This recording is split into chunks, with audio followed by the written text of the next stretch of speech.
Registration എത്രയാണ്? 30,000. അതെന്തുകൊണ്ടാണ് അതിൽ പകുതിയും വന്നിരിക്കുന്നത്? എങ്ങനെയാ വന്നിരിക്കുന്നത്? അതിൽ പകുതിയും വന്നിരിക്കുന്നത് 40 ലക്ഷം എന്ന് പറയുന്ന GST രജിസ്ട്രേഷന് വേണ്ട അതിൻ്റെ അളവ് കവിഞ്ഞു വന്ന ബിസിനസ്സുകളുണ്ട്. അത് വന്ന ചിലപ്പോൾ ബിസിനസ്സിൻ്റെ ഇമ്പ്രൂവ്മെന്റ് ഉണ്ടാവും. പിന്നെ എടുക്കാതെ വെച്ച ആളുകളുണ്ടാവും.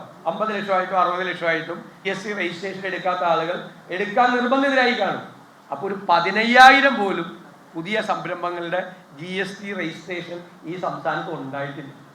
അപ്പോൾ രാജ്യത്തെ GDP-യിലേക്കുള്ള സംഭാവന വർദ്ധിച്ചിട്ടില്ല. 2 GST രജിസ്ട്രേഷൻ വർദ്ധിച്ചിട്ടില്ല. ഇനി സർക്കാരിൻ്റെ ഏകജാലക സംവിധാനമായ സ്വിഫ്റ്റ് പറയുന്നത് 1/1/2022 മുതൽ 1/2/2025 വരെ 64,528 ഈ MSME-കൾക്കാണ് അനുമതി നൽകിയിരിക്കുന്നത്. അതായത് മീഡിയം, ചെറുകിട, ഇടത്തരം സംരംഭങ്ങൾക്ക് കൊടുത്തിരിക്കുന്നത് എത്രയാണ്? 64,528. സ്വിഫ്റ്റിൻ്റെ കണക്കാണ്. ഏകജാലക സംവിധാനമായ സ്വിഫ്റ്റിൻ്റെ കണക്ക് അത്രയുള്ളൂ. ഇനി അത് തന്നെ എങ്ങനെ വന്നു? അത് തന്നെ എങ്ങനെ വന്നത്? 2021 ഒരു മാറ്റം വരുത്തി കേന്ദ്ര ഗവൺമെൻറ്. എന്താ മാറ്റം വരുത്തിയത്? MSME-യുടെ നിർവചനത്തിൽ കേന്ദ്ര സർക്കാർ മാറ്റം വരുത്തി. കോവിഡിനെ തുടർന്ന് കേന്ദ്ര സർക്കാർ ചില്ലറ മൊത്ത വ്യാപാരങ്ങളെ കൂടി MSME എന്നുള്ള നിർവചനത്തിൽപ്പെടുത്തി. നിങ്ങൾ മനസ്സിലാകുന്നുണ്ടോ? 2021 വരെ ചെറുകിട ഇടത്തരം വ്യവസായ സംരംഭങ്ങളായിരുന്നു.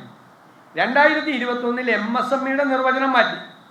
എന്നിട്ട് പറയുന്നു ചില്ലറ മൊത്ത വ്യാപാരങ്ങൾ കൂടി MSME-യിൽ വരുമെന്നാണ്. ഇനി സംസ്ഥാന സർക്കാരിൻ്റെ സാമ്പത്തിക അവലോകന റിപ്പോർട്ടിൽ 2021-22 വരെ റിപ്പോർട്ട് ചെയ്യാതിരുന്ന വ്യാപാര പ്രവർത്തനങ്ങൾ 2022-23 മുതൽ MSME-കളായി റിപ്പോർട്ട് ചെയ്യാൻ തുടങ്ങിയത് രേഖപ്പെടുത്തിയിട്ടുണ്ട്. അപ്പോൾ ചില്ലറ മൊത്ത വ്യാപാരം കൂടി MSME-യിൽ വന്നപ്പോഴാണ് ഈ 64,000 പോലും സംസ്ഥാനത്ത് ഉണ്ടായത് എന്നുള്ള യാഥാർത്ഥ്യം നമ്മൾ തിരിച്ചറിയണം. അപ്പോൾ കാലാകാലങ്ങളായി പ്രവർത്തിക്കുന്ന ചെറുകിട സ്ഥാപനങ്ങൾ പോലും ഈ നിർവചനത്തിൻ്റെ അടിസ്ഥാനത്തിൽ വർഷങ്ങളായി 20, 30, 40, 50 വർഷം പ്രവർത്തിക്കുന്ന സ്ഥാപനങ്ങൾ പോലും പുതിയതായി ഈ നിർവചനം മാറ്റത്തിൻ്റെ അടിസ്ഥാനത്തിൽ MSME-ആയി മാറി. അങ്ങനെയാണ് 64,000 തന്നെ വന്നത്. അപ്പോഴും 3 ലക്ഷം ഒന്നും ആരും പറയുന്നില്ല. ഇനി സംസ്ഥാനത്തിൻ്റെ ഇത് പറയാം, സ്റ്റാർട്ടപ്പ്. അതാണല്ലോ ഒരു പ്രധാനപ്പെട്ട വിഷയം. സ്റ്റാർട്ടപ്പിൻ്റെ കാര്യം പറയാം. നമ്മുടെ എന്താ പറയുന്നത്, ഇക്കോസിസ്റ്റം അല്ലേ? സ്റ്റാർട്ടപ്പ് ഇക്കോസിസ്റ്റം നോക്കിക്കഴിഞ്ഞാൽ 2021 മുതൽ താരതമ്യം ചെയ്യുമ്പോൾ 254% വളർച്ച, വാർഷിക വളർച്ച രേഖപ്പെടുത്തി എന്നതാണ് ഇപ്പോഴത്തെ ഏറ്റവും വലിയ കണക്ക് ഈ ഇക്കോസിസ്റ്റത്തിൽ. ഇപ്പോൾ യഥാർത്ഥത്തിൽ വളരെ വിചിത്രമായൊരു താരതമ്യമാണിത്.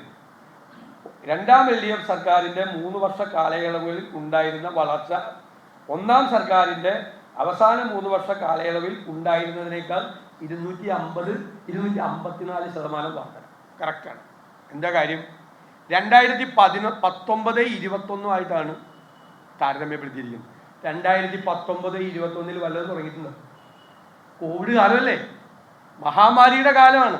മഹാമാരി കഴിഞ്ഞു വന്ന പിന്നത്തെ 3 വർഷം 254% ഗ്രോത്ത് ഉണ്ടായി എന്നാണ് പറയുന്നത് കേരളത്തിൽ.